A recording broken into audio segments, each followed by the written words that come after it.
नमस्कार दोस्तों, मैं प्रणव आप सभी का स्वागत करता हूं अपने वीकली निफ्टी बैंक निफ्टी के एनालिसिस वाले वीडियो के अंदर में।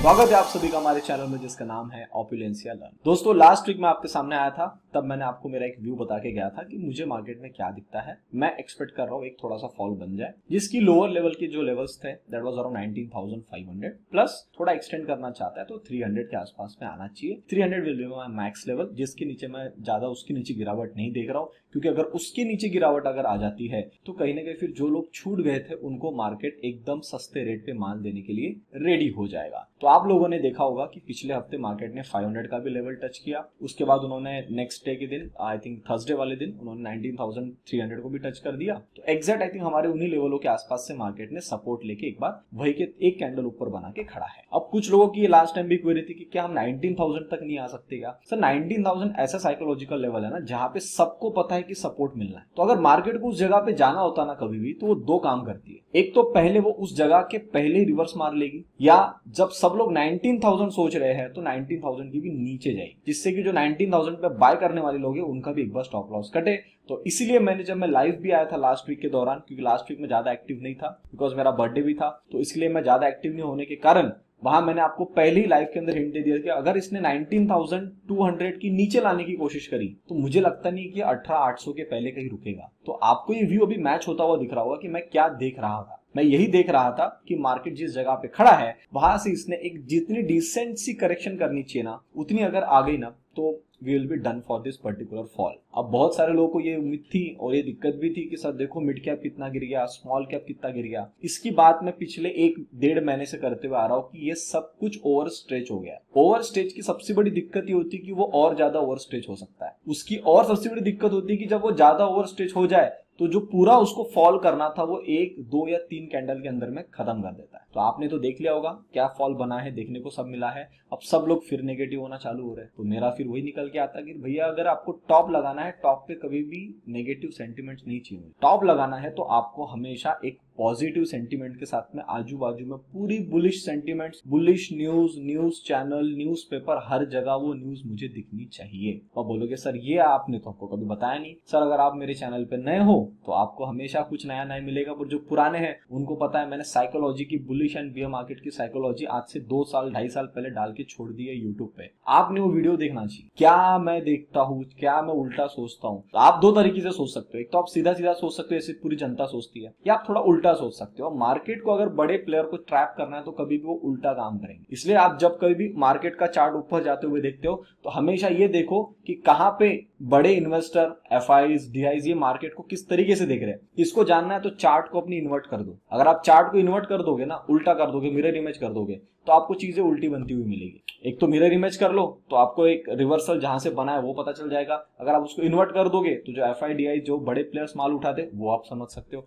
ऐसे बहुत सारे स्ट्रेटेजीज है, बहुत सारे लॉजिक्स है जो मैं दिन प्रतिदिन सीखते रहता हूँ और आप सभी के सामने मेरा व्यू लाते रहता हूँ। तो इस हफ्ते मेरे हिसाब से जैसे पिछले बर्थडे मार्केट ने मुझे एक मूव अपसाइड दे दिया था, उसके पिछले बर्थडे के टाइम मार्केट ने मुझे बॉटम से 16,000 का लेवल दे दिया था। मेरे हिसाब से जैसा मुझे एक्सपेक्टेशन था कि मार्केट शायद मेरे बर्थडे के दिन आपको एक बॉटम बनाता हुआ दिखे, एंड अभी तक तो कंफर्मेशन नहीं है, बट अगर आप मुझे पर्सनली पूछेंगे लग रहा है, अगर मैं स्ट्रक्चर को देखता हूँ, सारी चीजें देखता हूँ, तो लग रहा है कि मार्केट ने यहाँ पे टेम्पररी एक बॉटम बनाया और उसका एक पुल बैक पेंडिंग है। अब बोलोगे सर पुल बैक के टारगेट्स क्या है? पुल बैक के टारगेट जो मैंने आपको लास्ट वीक दिए वो ही टारगेट्स बनेंगे, क्योंकि हमको 500 के आसपास से कोई बड़े मूव देखने को नहीं मिले। तो अभी हम कहाँ क्लोज है, बाहर की मार्केट क्या बोलता है, सेक्टर क्या बोलते हैं, एक बार वो देख ले तो फिर क्या मेरा व्यू गलत हो सकता है? जो मैंने आपको अभी व्यू बताया, क्या वो मेरा व्यू गलत हो सकता है? एफआईडीएस क्लाइंट्स ने क्या पोजीशन बनाई, क्या वो गलत हो सकती है, क्या हम गलत हो सकते हैं? उसको देखेंगे और हमने फिर एंड में एक समरी में आपको दूंगा जिसके अंदर आपको बताऊंगा कि मेरा व्यू अगर गलत जाता है तो हमको क्या देखना है और आपका स्टॉप लॉस क्या बन के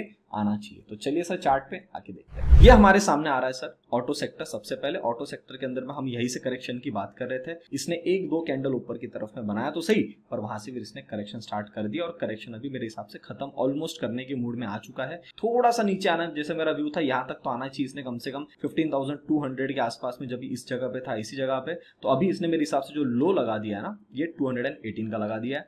तो मोटा मोटी हम ऑलमोस्ट उस जगह तक ऑटो सेक्टर में तो सर आ चुके हैं। तो थोड़ा सा एक आध 2 दिन की और गिरावट होगी तो ऑटो सेक्टर कर लेगा। एनर्जी बहुत अच्छे मूव के साथ में निकला था, तो सर ये जब भी करेक्शन करेगा ऊपर जितना चढ़ेगा उतना ही नीचे गिराएगा और टाइम पास करता हुआ धीरे धीरे ऊपर की तरफ में निकलेगा। तो भैया अभी जो भी आपके पास में एनर्जी स्टॉक्स है, आप जो लेने की सोच भी रहे थे, अभी आपके पास में यहाँ से राइट अपॉर्चुनिटी मिलना चालू हो जाएगी। नेक्स्ट इज द आईटी फिलहाल साइडवेज है, ये गैप फिलिंग प्रोसेस के लिए आ सकता है इस हफ्ते के दौरान, तो 200-300 पॉइंट का मूव अपसाइड में है। फार्मा क्या कर रहा है? फार्मा हम कहां से बात कर रहे हैं? इसी जगह से बात करते हुए आ रहे हैं। ये पूरी चाल हमने देखा है 13,000 से लेके अभी हम 15,200 आ गए। अभी यहाँ से और ही ओवर स्टेज करना चाहता है, और स्टेज हो सकता है, पर एक जो करेक्शन इसको डिसेंट सी लगानी चाहिए। मेरे हिसाब से 14,300 से लेके 14,500 के बीच में की लगानी चाहिए, क्योंकि आप इसने गैप बना के छोड़ा है। अब ये गैप अगर फिलअप नहीं होती है तो ये काम सब ऊपर की तरफ में चलेगा और फिर यहाँ के ऊपर काम साइडवेज होता रहेगा। अगर ये गैप फिलअप होनी है तो यहाँ पे थोड़ा सा टाइम पास करवा के एक बार नीचे ड्रॉप ले लेगा, तो एक गैप के चक्कर में जितने लोग चढ़ गए थे ये सब नीचे एक बार उतर जाएंगे। तो फारवाई मुझे बुलिश ही दिख रहा है। पीएसयू बैंक, इनको नॉर्मल से करेक्शन करनी थी, मेरे हिसाब से ये भी इनकी करेक्शन पूरी हो चुकी है। तो यहाँ पे जो करेक्शन है 1-2 दिन और टाइम पास करना है तो ये कर सकते हैं। नेक्स्ट इज इंफ्रा भी मुझे ठीक ठाक सही दिख रहा है। टारगेट अभी यहाँ से निकलेगा वापस तो 6,175 का टारगेट निकल के आता है, तो वहां तक हमको इंफ्रा देखने को मिल जाएगा। फिन निफ्टी ये भी फिलहाल करेक्शन वाले जोन में ही है अपने। और आप बोलोगे सर इसमें ऐसी कौन सी करेक्शन थी सर, इसने ये ओवर स्टेज नहीं कर दिया? हाँ सर, थोड़ा सा सेलिंग इसने ओवर स्टेज कर दिया, पर एक आध दिन का हम तो बफर दे सकते हैं ना। आपको तो पता होना चाहिए कि जो भी हमारी लेवल होती है, जैसे मैंने आपको लास्ट टाइम ये गैप वाली लेवल बोला था कि यहाँ तक अगर इसको आना है ये गैप फिलिंग करने के लिए तो एकदम आसानी से आ सकता है। मेरे हिसाब से वही गैप का काम करने के लिए आया था, वरना अगर आप मुझे पर्सनली पूछेंगे ना तो ये 20,000 के नीचे इतने आसानी से नहीं आना चाहिए था, because 20,000 was the psychological level. उसने उस लेवल को तोड़ा, उसके नीचे 200-250 पॉइंट गया और वापस आके क्लोजिंग 20,000 पे करवाया। यही चीज मैं आपको बोल रहा था कि अगर हम निफ्टी को भी देखते हैं ना इसी लॉजिक के हिसाब से, तो निफ्टी को अगर 19,000 आज के बाद कभी भी आना है तो वो 19,000 पे कभी नहीं रुके, वो 19,000 के नीचे जाएगा और फिर कुछ काम करना है तो होगा। तो फिर वो तो सर बहुत आपको सस्ते डिस्काउंटेड प्राइस मिल गई। मार्केट क्यों आपको हमेशा डिस्काउंटेड प्राइस देगी? स्पेसिफिकली जब बड़े प्लेयर्स ने 18,800 इन जगहों से माल उठाना ज्यादा शुरू किया। आपने 18,000 से पॉइंट ऑफ चेंज वाला वीडियो तो देखा ही है, तो 18,800 के बाद उन्होंने और माल उठाना शुरू किया। सर फिर वो उन लेवल पे क्यों बार बार प्राइस लाएं? तो जब लोग जिस लेवल तक एक्सपेक्टेशन करते हैं, मार्केट उसके पहले ही या उस लेवल के थोड़े से आसपास से रिवर्स लेना शुरू करता है in the bull phase. Same goes to the bear phase. जब हम नीचे की तरफ में गिरेंगे तो जो भी बाउंसेस बनते हुए चलेंगे वो जहां तक लोग एक्सपेक्ट करेंगे उस बाउंसेस के पहले ही मार्केट नीचे आना शुरू करता है। तो अगर हम फिर निफ्टी में देखते हैं तो मेरे हिसाब से इसका भी काम खत्म हो गया है। निफ्टी रियल्टी ये भी एकदम सही जगह पे है, करेक्शन कर रहा था, ऊपर एक चाल बनाई, सबको नीचे उतार दिया, थोड़ा समय यहाँ बिता सकता है। चाल इसने बहुत बड़ी ले लिया है। कमोडिटी बढ़िया मूवमेंट दिया, यहाँ से हमारा व्यू पहले से बन के आ ही रहा था, आपको तो पता ही है। तो ये इसने मूव दिया, करेक्शन भी रिटेस्ट भी कर दिया, यहाँ पे खड़ा है, 2-4 दिन और खड़ा रह सकता है। कंजम्पशन तो मुझे बिल्कुल ठीक लग रहा है। इन्होंने बहुत ही तगड़ी चाल बनाई थी, यहाँ पे थोड़ा समय बिताएंगे ऐसा सा मुझे इंडिकेशन आता है। एक हफ्ता मेरे हिसाब से कंजम्पशन अभी साइडवेज ही रह सकता है। एफएमसीजी को आप मुझे पूछेंगे तो एफएमसीजी मुझे साइडवेज ही दिख रहा है, nothing to worry as of now. Metal के अंदर में मुझे कुछ दिक्कत नहीं लग रही है, अपने रेजिस्टेंस को एकदम सपोर्ट बना के रिटेस्ट करके खड़ा है, एकदम सही चार्ट पे बना हुआ है, कोई दिक्कत नहीं है। मीडिया भी एकदम धीरे धीरे ऊपर निकल रहा है। मैं आपको लास्ट टाइम भी बोल गया था कि अगर मीडिया ने इसके ऊपर निकाला तो ये पहले यहाँ पहुंचेगा और इसके ऊपर क्लोजिंग 2 दिन की दे दिया, अब ये ऊपर खींचेगा। आप देख सकते हो जैसे 2 दिन की क्लोजिंग आ गई, ये 1950 से लेके 2080 तक ऑलमोस्ट चला गया है। तो अभी इसने एक अपना टेम्पररी जो इसको एक बाउंस लेना था चाल के हिसाब से, मेरे हिसाब से वो बाउंस लेता हुआ बराबर चल रहा है। मिड कैप निफ्टी ये हो रहा है सर, मिड कैप आप देख रहे हो क्या हो रहा है मिड कैप निफ्टी के अंदर। चाल बनी, करेक्शन करी, वापस ऊपर, गैप अप। अब इस चाल के अंदर में बहुत सारे लोग छूट गए होंगे। कैसे छूट गए होंगे कि अरे भैया बहुत बड़ा फॉल बन गया, let's make big position short side, अब ये फंस गए। अब ऐसे टाइम पे मार्केट क्या करता है, एक तो ये इधर से ही खींचना शुरू करेगा, थोड़ा सा और ओवर स्ट्रेच करेगा, या इमीडिएटली फ्रॉम ट्यूसडे, मंडे को तो अभी देखो सब ओपन होगा, पोजीशन बनेगी, इमीडिएटली फ्रॉम ट्यूसडे नीचे तोड़ना शुरू कर देगा। बस अगर ये नीचे तोड़ता हुआ दिखता है, इसका मतलब हमारी निफ्टी भी अब ज्यादा नीचे गिरे। अगर नहीं दिखता, यहीं से संभाल लेता है, यहां से ऊपर निकालता है, तो फिर जो हम एक टेम्पररी बाउंस ऊपर का 200-300 पॉइंट का देख रहे हैं, मेरे हिसाब से आपको वो बाउंस देखने को मिल जाएगा। स्मॉल कैप में क्या हुआ, स्मॉल कैप ने भी सेम स्ट्रक्चर बनाया, इसका भी सेम लॉजिक बन के आता है। अब आप बोलोगे सर यहां से तो आपका टारगेट बहुत पास में, हाँ जी 200 पॉइंट है, तो वही बात बन सकती है कि बाउंस के चक्कर में थोड़ा ऊपर चले जाए, फिर यहां से घुमा दे नीचे की तरफ, हो सकता है ना। तो अभी ये आपको ट्यूसडे को पता चलेगा, मैं आपको पूरा विश्वास से बोल सकता हूं, जो भी आपको व्यू मिलना रहेगा ना वो ट्यूसडे के दिन से ही मिल सकता है, as per the mid cap and small cap. If I look at the Nifty junior junior ये भी फिलहाल टारगेट को छू के साइडवेज खड़ा है, इसको एंजॉय करने दो, बेचारा बहुत चल गया है, थोड़ा इसको आराम से काम करने देंगे। डॉलर इंडेक्स इसके अटकने की जगह भी है, एकदम बढ़िया यहाँ से चाल बना थी, इसके अटकने की जगह है, यहाँ पे भी थोड़ा सा साइडवेज होकर नेगेटिव बनना शुरू होता है तो ये हमारे मार्केट के लिए हेल्पफुल बन सकता है। इंडियन रूपी बहुत ही तेजी से ऊपर भागा था, हम थोड़ा सा वीक हो गए थे, वीक होने के चक्कर में अपने रेजिस्टेंस को छुआ है, वापस खड़ा है। अब जब तक इसके ऊपर नहीं आता है 83.05, मैं आपको जब से लेवल बना के रखा हूँ इस जगह से, जब यहाँ पे आए थे हम आई थिंक दिसंबर, तब से मैं आपको बोला कि जब से अब ये लेवल बन के यहाँ पे पड़ी हुई है, अब आपको इसके ऊपर में क्लोजिंग चाहिए, जो अभी तक हम देने में सक्षम नहीं हुए हैं। तो अभी हम देखेंगे आप इस हफ्ते में अगर यहाँ से आपको फिर रिवर्सल दिखता है, you are going great, you don't have to worry. Oil के अंदर में यहाँ तक छूना था, हम लोगों ने पहले डिस्कशन किया था जब यहाँ पे काम कर रहा था, अब इसने छू दिया है, अब यहाँ पे 2-4 दिन काम करवा कर नीचे पलटाना शुरू कर देता है, तो फिर आप समझदार है कि हमको क्या करना चाहिए ब्रेंट के अंदर। डैक्स फिलहाल गैप डाउन खुल के अभी साइडवेज करेक्शन के अंदर में आ चुका है, ये अब वेट एंड वॉच मोड में आ गया है। तो डैक्स एक पहला बाहर का इंडेक्स है जो मुझे ये बोलता है कि now I am in the sideways to wait and watch mode. Okay, Nasdaq क्या बोलता है? नास्डैक बोलता है भैया देखो मुझे अब तक कोई दिक्कत नहीं है, मैं अभी भी आपके लेवल के आसपास में खड़ा हूं, अगर आप मुझे बोलोगे यहाँ से मैं बाउंस ले सकता हूँ क्या, बिल्कुल बाउंस ले सकता है, कोई दिक्कत ही नहीं है, यहाँ से फिर अपनी रैली ऊपर की तरफ में बना सकता है। पर अगर इस लेवल के नीचे 2 दिन की क्लोजिंग आ गई, मतलब मंडे एंड ट्यूसडे 2 दिन की क्लोजिंग इस लेवल के नीचे आ गई, इसका मतलब ये दूसरा इंडेक्स बन जाएगा जो हमको बोलेगा कि फिलहाल मैं टाइम पास के मूड में हूँ। डाउ जोन्स ने बोला देखो हमारा टारगेट था, टारगेट आप यहाँ से लेके चले थे, मैं टारगेट पूरा कर दिया हूँ, अब टारगेट के आसपास थोड़ा सा हल्का सा हो रहा हूँ, तो ये भी मुझे बोल रहा है कि थोड़ा सा मैं साइडवेज जा सकता हूँ। ओके, बोवेस्पा ने भी निकालने की कोशिश करी थी, फिलहाल यहाँ पे रुका हुआ है थोड़ा सा नेगेटिव पैरामीटर के साथ में, पर ये मेरे हिसाब से यहाँ से खींचेगा ऊपर की तरफ में। पर अभी अगर मैं ओवरऑल नेट टू नेट देखता हूँ, ये फिलहाल मुझे साइडवेज टू बुलिश ये सेंटीमेंट के साथ में बोवेस्पा बताता है। एसएनपी ने टारगेट पूरा कर दिया, इसने भी बोला मैं थोड़ा करेक्शन के अंदर में जा रहा हूँ, शायद मैं थोड़ा सा साइडवेज होके काम करूँ। कॉपर क्या बोल रहा है? कॉपर बोल रहा है भैया देखो मैं ऊपर बनाया, नीचे करेक्शन कर दिया, अब साइडवेज खड़ा हूँ, यहाँ से कभी भी मैं ऊपर की तरफ की चाल बनाने के लिए रेडी हो सकता हूँ। तो कॉपर का चार्ट भी मुझे बहुत अच्छा दिख रहा है। If you ask me Russell ने तो सर ढंग से क्लोजिंग यहाँ पे 2 दिन की दे दी थी, अब ये सब चढ़ गए थे, अब ये नीचे उतर गए, अब अगली बार मैं आपको ड्रॉ कर देता हूँ, अगर ये हाई टूटा, इस हाई के ऊपर में निकला तो सीधा तेजी में निकल जाएगा ये रसल यहाँ से ऊपर में। ठीक है, तो ये सेम कंसेप्ट हमने देखा था और ये हमने डाउ जोन्स के अंदर भी खेला है इसको। करेक्ट, हमारा जो विक्स है, हमारा विक्स भी लोअर लेवल के आसपास में काम कर रहा है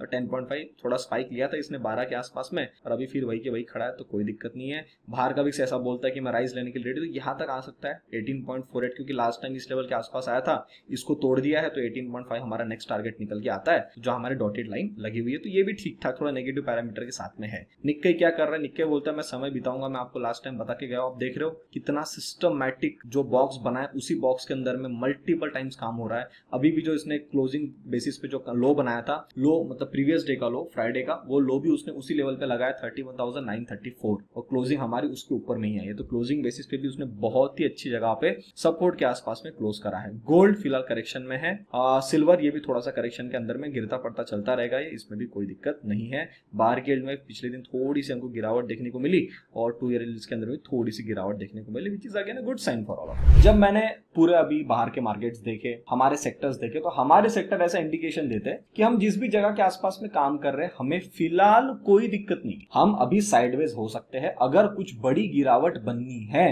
तो वो मेजरली ट्यूसडे से स्टार्ट हो सकती है, जिसके अंदर पार्टिसिपेशन में मेरे हिसाब से सबसे ज्यादा आपका small cap and mid cap काम करेगा, तो ये फॉल थोड़ा ज्यादा मानेंगे क्योंकि ओवर स्ट्रेच हो गए। फिर मेरा वही लॉजिक निकल के आता है कि फिर अगर इसको यहां से गिराना है तो सिर्फ निफ्टी भी तो गिरना है ना, फिर अगर निफ्टी को गिरना है तो निफ्टी तो 19,000 के आसपास आएगी, तो 19,000 के आसपास आएगी, तो मेरा व्यू क्या है आपको बता चुका हूँ, 18,800, 1800, 900 उन लेवलों के आसपास में आएगा। प्लस अगर ये आना है तो बाहर के मार्केट्स में और फॉल बनना चाहिए। अब मुझे बाहर के मार्केट को जैसे इतना नेगेटिव नहीं दिख रहा है, ऐसा लग रहा है कि जो चाल बनाई है उन्होंने उसका करेक्शन किया है। Most probably bye next Saturday हमको कंफर्मेशन मिल जाएगा कि इन्होंने करेक्शन खत्म कर दी है, इन्होंने नया चाल नीचे की तरफ में बनाना शुरू कर दिया है। अब इन दो दुविधाओं के बीच में मेरे दिमाग में एक और पॉइंट है, वो ये पॉइंट निकल के आता है कि कहीं ऐसा तो नहीं कि निफ्टी इन जगहों के आसपास में साइडवेज हो जाए, एक 200-300 पॉइंट का एक रेंज बना के साइडवेज हो जाए और मिड कैप और स्मॉल कैप थोड़ा सा एक्सटेंडेड फॉल कर। अगर ये आपको होता हुआ दिखता है, इसका मतलब अब आपको आने वाला हफ्ता थोड़ा सा शांति से बिताना पड़ेगा, थोड़ा सा आपको लाइट वेटेड काम करना पड़ेगा, तो ही आप वहां पे सस्टेन कर पाएंगे, वरना आपके मल्टीपल स्टॉप लॉसेस लग सकते हैं। तो अब मेरे पास में, अब आप मुझे पूछेंगे सर आपके पास कितने कंडीशन है, मेरे पास में सिर्फ 2 कंडीशन बचती है अभी, सब नेट टू नेट निकाल के। अभी मैंने FIDS क्लाइंट्स प्रो का डेटा नहीं देखा है, तो अगर मैं वो नेट टू नेट चीज में अगर मैं देखता हूं तो सबसे पहले मेरा लॉजिक निकल के आता है कि यहाँ पे एक स्मॉल बॉटम फॉर्मेशन हो जाना चाहिए, मोस्ट प्रोबेबली मंडे और Tuesday. If this is not the case then we might remain sideways, that is a case number 2। Case number 1 क्या है हमारी, कि हम इस जगह के आसपास में ही एक बॉटम बना लिए है हमने, चाहे फ्राइडे को बना लिया, मंडे को कंफर्मेशन आ जाएगा और यहां से एक बारी ऊपर की तरफ में 700-800 के घरों में जाएगा। या कंडीशन नंबर 2 ये निकल के आती है कि हम इसी जगह के आसपास में साइडवेज हो जाए, क्योंकि बाहर के मार्केट मुझे थोड़े से लाइट डाउन लग रहे हैं, तो हम साइडवेज हो जाए, इसी का फायदा उठा के स्टॉक्स में आपको गिरावट देखने को मिल जाए, जो आपके मिड कैप है, स्मॉल कैप है, जूनियर है, इनके अंदर। तो इससे क्या हो जाएगा, एक बैलेंसिंग भी हो जाएगा, इंडेक्स ज्यादा चल चुका है वो थोड़ा सा रुक जाएगा, उसके साथ साथ में हम जो है स्टॉक्स के अंदर भी थोड़ी सी गिरावट देख लेंगे। जो डिस्काउंटेड रेट पे लेना चाहते हैं मेरे हिसाब से उनके लिए पास में एक डिस्काउंटेड रेट भी आपको देखने को मिल सकता है। तो अब ये 2 कंडीशन में से एक कंडीशन होगी जितना मैं देख रहा हूं। अब तीसरी कंडीशन क्या है, तीसरी कंडीशन तो है कि सब फिर हम पूरा ही सब नीचे की तरफ में बैक आ रहा है, फिर 18,800 पे आ रहे हैं। अब मुझे पूछोगे सर ये आपके क्या पॉसिबिलिटी, आपके प्रोबेबिलिटी बेस पे कितना बैठता है, तो मेरे हिसाब से इसकी प्रोबेबिलिटी ओनली 5%, मतलब 95% को डिवाइडेड बाय 2 कर दूं तो 45% ईच। मोस्ट प्रोबेबली ऐसा लग रहा है कि पहले 2 केस में से कुछ बन सकता है, मतलब मेरी प्रोबेबिलिटी ज्यादा किसमें आप बोलते हो, तो 50 और 45 अगर मैं कंसीडर करता हूं तो condition number 1 that is what I am looking for. क्योंकि अभी सब लोग बेरिश मोड में आ गए। जो हमारी कंडीशन पिछले हफ्ते में थी कि एक गिरावट आनी चाहिए, उस गिरावट के अंदर हम पुट में दबा के पैसा मिलना चाहिए, वो मिल गया है। तो अगर वो मिल गया है तो सर फिर अभी यहां से रिवर्सल आना चाहिए, भले वो 200 पॉइंट हो, 300 पॉइंट हो, 400 हो, तो हम आने वाले समय में देखेंगे। पर मेरे हिसाब से छोटा सा एक 700-800 के आसपास में बाउंस आना चाहिए, that is my view. And again a disclaimer, I reserve the right to be wrong, correct. So आप जो कुछ भी यहाँ पे मेरा एनालिसिस देख रहे हैं, एक उसको हमेशा पिंच ऑफ सॉल्ट के साथ में सुनिएगा, और जब भी आप उसके अंदर में कई भी पोजीशंस बनाते हैं, कुछ भी बनाते हैं, make sure you ask your financial advice. तो दोस्तों अब हमने देख लिया बाहर के मार्केट सब, अब हम चलते हैं डेटा वाली शीट पे जो हमारे टेलीग्राम हैंडल पे है, और वहां पे देखते हैं कि FIDS क्लाइंट्स प्रो ने क्या बताया। अच्छा, वहां पे जाने से पहले अगर आप वृद्धि 1.5 में ज्वाइन होना चाहते हो तो संडे का लास्ट 6 PM तक आप बुकिंग कर सकते हैं। Monday say that is on 7th of August हमारी बैच स्टार्ट हो जाएगी। 12 दिन का हमारा इनडेप्थ कोर्स है, सब आपको यहाँ पे प्राइसिंग आ रही होगी, यहाँ पे आपको कंटेंट आ रहा होगा, तो आप कंटेंट देख लिया हम उसके अंदर क्या क्या पढ़ने वाले हैं। आप हमारे टेलीग्राम हैंडल पे जा सकते हैं, वहां पे आपको पूरा PDF मिलेगा, PDF को डाउनलोड करिए, देखिए कि हम पूरा 3-3 घंटे रोज बैठने वाले लाइव मार्केट के दौरान, और वहां पे हम पढ़ने वाले कि मार्केट में हमको क्या क्या सीखना चाहिए, अभी क्या मैंने नए अपडेशन लाए जिससे आपकी ट्रेडिंग आने वाले 1.5 से 2 साल के लिए और इजी हो जाएगी।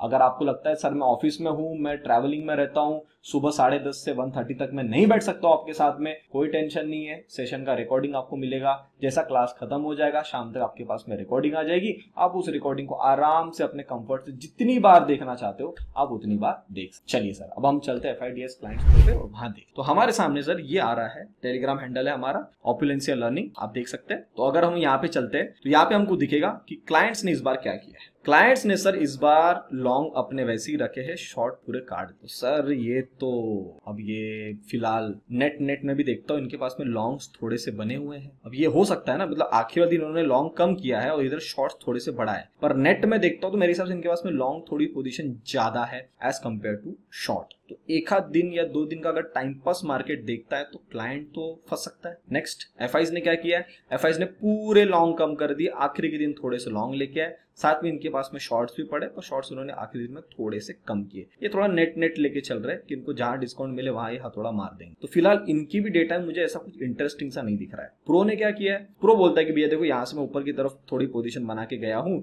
और शॉर्ट भी उतना लेके आया, तो ये थोड़ा कंफ्यूज्ड आत्मा है, ये थोड़ा दोनों तरफ पोजीशन बनाने के लिए रेडी है। DIs ने थोड़े शॉर्टिंग भी कम कर दी क्योंकि मार्केट भी नीचे आ गया, तो इनको अच्छी वैल्यू पहले मिल गई थी, फिर उन्होंने शॉर्टिंग कर दी। लॉन्ग के अंदर मुझे इतना कुछ इंटरेस्ट इनका नहीं दिख रहा है, फिलहाल इन्होंने आखिरी के दिन में थोड़े से लॉन्ग भी कम ही लेके आए हैं। सर अगर मैं डेटा देखता हूँ तो डेटा के अंदर में तो हमारा कंफ्यूज्ड वाला डेटा निकल के आता है कि अभी भी उतना हेवी लॉन्ग्स क्रिएट नहीं हुए हैं। अब ये तो हमको कंडीशन नंबर 2 में लेके आता है। अब फिर वही बात होगी ना, मैंने आपको दोनों चीजें बताई, अब डेटा के अंदर भी मुझे वही दिख रहा है। तो अब जो भी होना होगा वो तो सर लाइव मार्केट के दौरान होगा। तो आप अपने चार्ट के ऊपर में, स्क्रीन के ऊपर में देखते रहना कौन सी कंडीशन फुलफिल कर रहा है। अगर मंडे को खुलते बराबर ही नीचे गिरना और जो प्रीवियस अभी लेटेस्ट लो बना है इसके नीचे भी जाना शुरू कर देता है तो सर फिर ये क्लियर इंडिकेशन दे रहा है ना कि हम अब नीचे की तरफ में जाने वाले, हम थोड़ा सा वेट एंड वॉच करेंगे। अगर आपको दिखता है नहीं मंडे के दिन रोका, ट्यूसडे वाले दिन थोड़ा सा और ऊपर लेके गया या साइडवेज कर दिया, वेडनेसडे को खींच दिया ऊपर में, तो फिर सर आप समझदार की कंडीशन नंबर 1 में हम आ गए हैं। तो अब आपको यहाँ पे थोड़ा सा ना अलर्ट होके बैठना है, आंखें खोल के बैठना है और ऑब्जर्व करना है rather than punching multiple orders. Correct. देखो आपके सामने मैं हमेशा वीकली में एक ही बार आ सकता हूँ, बाकी जो आपको डेली एनालिसिस चाहिए तो आप हमारे यूट्यूब मेंबरशिप को ज्वाइन कर सकते हैं। वहां पे तो मैं मेरे मेंबर्स के साथ में रोज रात में मिलता हूँ और नेक्स्ट डे की हम प्लानिंग करके जाते हैं। पर आप वहां पे नहीं आ सकते, यू कैन अफोर्ड दैट, या आपको ऐसा लगता है कि नहीं बहुत थोड़ा प्राइस ही हो रहा है, 1000-1200 रुपए हम महीने के नहीं दे सकते, इतना छोटा अमाउंट है, तो 40 रुपए दिन के, फिर भी आप अगर वो नहीं देके ज्वाइन कर सकते हो, कोई दिक्कत नहीं है। यहाँ जो मैंने आपको लॉजिक बताया उसके बेसिस पे आप अपना एनालिसिस कर लेना और अपने आप को संभाल के रखना। व्यू मैंने आपको क्लियर कट बता दिया है। अब हम चलते हैं निफ्टी बैंक निफ्टी के चार्ट पे, एक बार देख लेते थोड़ी नीचे की जगह कहां तक खुल के आती है और बाद में ऊपर के टारगेट्स हम देख लें। तो हमारे सामने आ रहा अब ये निफ्टी का चार्ट। ये डेली मेंबर्स के साथ जब मैं आया था तब मैंने ये डिस्कशन किया था कि एक तो जहां पे हमने ये बॉटम बना लिया है ऑन वेडनेसडे, यही से एक बार हम ऊपर की तरफ में जाएंगे या थोड़ा नीचे आएंगे और नीचे से यू टर्न घुमाएंगे। तो इसने सर मेरे हिसाब से सेकंड कंडीशन हमारी प्रॉपर फुलफिल किया है और इसने जो रिसेंट में लो लगाया है वो लो लगाया 296.45 और मोटा मोटी 300 का लो लगा लिया। तो इस लो के आसपास में इसको आना था मेरे हिसाब से, आपको बता के भी गया था, लाइव में भी आया था तब भी बताया था। तो मेरे हिसाब से पूरा इसका काम यहाँ पे फिलहाल हो चुका है। अब यहाँ पे क्या काम करता है, कैसा काम करता है, वो हमको थोड़ा सा देखना पड़ेगा, थोड़ा समय यहाँ बिता के फिर धीरे धीरे एक बाउंस बन सकता है। तो अगर मैं निफ्टी का वीकली बेसिस पे स्ट्रक्चर देखता हूं तो वीकली बेसिस पे तो सर अभी तक मुझे कोई दिक्कत नहीं लगती। हम नीचे में गए, आके ऊपर में क्लोजिंग कर दिए उसी लेवल के ऊपर, तो फिलहाल मुझे वीकली में यहाँ पे कोई दिक्कत नजर नहीं आती है। अच्छा, मैं चाहता हूँ कि हम एक बार मंथली कैंडल भी देख लें। मंथली के अंदर हमको क्या दिख रहा है कि एक बहुत ही लंबी चाल बनी, चाल बनने के बाद में एक महीना हमेशा मार्केट थोड़ा सा हॉल्टिंग का वेट करता है।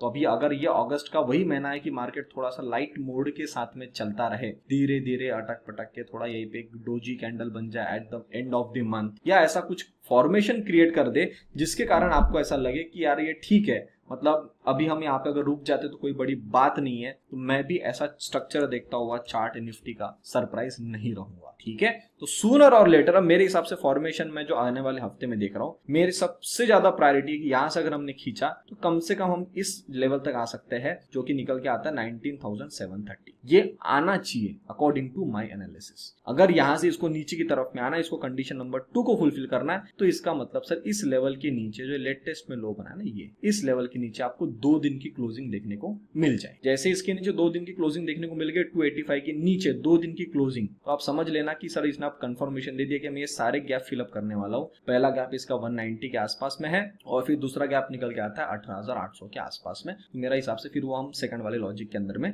चले जाएंगे। ठीक है, मैं आपके सामने आ रहा हूँ तो मेरा काम है आपको दोनों चीजें बता के जाना। ऐसा नहीं कि सिर्फ एक तरफा बात करके जाऊं, मैं दोनों तरफ का आपको व्यू पता होना चाहिए कि जो आपके सामने स्क्रीन पे चार्ट पे जो भी फॉर्मेशन होता हुआ दिखता है, आप उसके हिसाब से कंफर्टेबली डिसीजन ले सकते हो कि मुझे अब यहाँ से कैसी ट्रेडिंग करना चाहिए, क्या चीजें देखना चाहिए। अगर हम यहाँ पे बैंक निफ्टी का वीकली कैंडल देखते हैं, एकदम बढ़िया कैंडल बनी है, inside candle, sort of inside candle बनी हुई है, ठीक ठाक है, मतलब जगह भी ठीक ही दिख रही है मुझे, कोई बैंक निफ्टी में भी दिक्कत नहीं है। उल्टा बैंक निफ्टी में मुझे फॉल बड़ा कम दिखता है। बैंक निफ्टी ने यहाँ से बढ़िया, बहुत ही शानदार 4 महीने कॉन्स्टेंट ऊपर खींचा है, तो एक आध महीना अगर ये भी थोड़ा सा यहाँ पे लाइट डाउन हो जाए तो मैं सरप्राइज नहीं रहूंगा। Light down with the bullish tone, यहाँ पे इसी एरिया के अंदर हम थोड़ा सा काम करते रहे, फिर at the end of the month थोड़ा खींचे, तो भी मेरे हिसाब से यहाँ पे कोई दिक्कत नहीं है। अब यहाँ पे क्या हुआ आपको चीज, ये जो एक ट्रेंड लाइन बन रही थी सर, ये ट्रेंड लाइन इन्होंने तोड़ के नीचे आया, मतलब ये लो को रिटेस्ट कर, अब ये लो को रिटेस्ट कर दिया ना, अब एक भी दिन 44,500 के नीचे क्लोजिंग आना शुरू हो गई, इसका मतलब सर ये लंबा गिरेगा कम से कम यहाँ तक। ये लो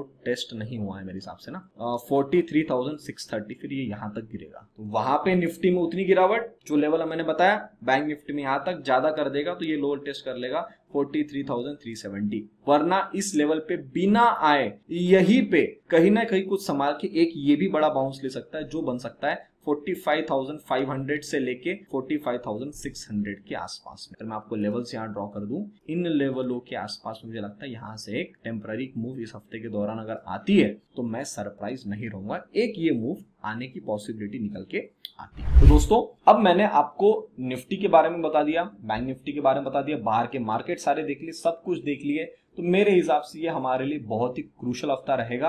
अगर आपको यहाँ से एक बढ़िया बाउंस दिखता है, एंजॉय करिए, ट्रेंड के साथ में चलना, अपोजिट पोजीशन मत बनाना जब तक हमारे लेटेस्ट के जो लोज बने हुए हैं उसको टूटता हुआ मार्केट नहीं दिखता है। अगर उसको काट के हम नीचे की तरफ में आ गए तो फिर तो सर ये क्लियर हो गया ना कि मार्केट को अब ऊपर में काम नहीं करना है, पहले एक बार और ट्रैप करना है और ज्यादा नीचे जाना है। फिर ये काम होगा तो फिर सर पुट में आपका और ज्यादा पैसा बनेगा और फिर मार्केट कंफर्टेबल लेवल देगा तो फिर मुझे लगता नहीं कि हम अगस्त के महीने में ऊपर आएंगे। और यहाँ से अगर हम नीचे गए तो अगस्त का महीना पूरा टाइम पास है, फिर आप समझिए, ठीक है, क्योंकि एक बड़ी रेंज बन जाएगी, फिर वो बार बार टाइम पास करेगा, घिसेगा, सब कुछ करेगा, वरना ये इतना सस्ते रेट आपको नहीं देगा कभी भी। करेक्ट। तो दोस्तों मैंने मेरा काम पूरा ईमानदारी से किया है, मैंने आपको पूरा सिस्टमैटिक एनालिसिस बना के दिया है। अब आपकी दो काम है सर, वीडियो पसंद आता है तो लाइक बटन जरूर दबाइए, अपने विचार मुझे कमेंट सेक्शन में बताइएगा। तब तक के लिए आप सभी लोग देखते रहिए ऑपुलेंशियल लर्निंग। हम मिलते हैं बहुत ही जल्द अगले वीडियो में, तब तक के लिए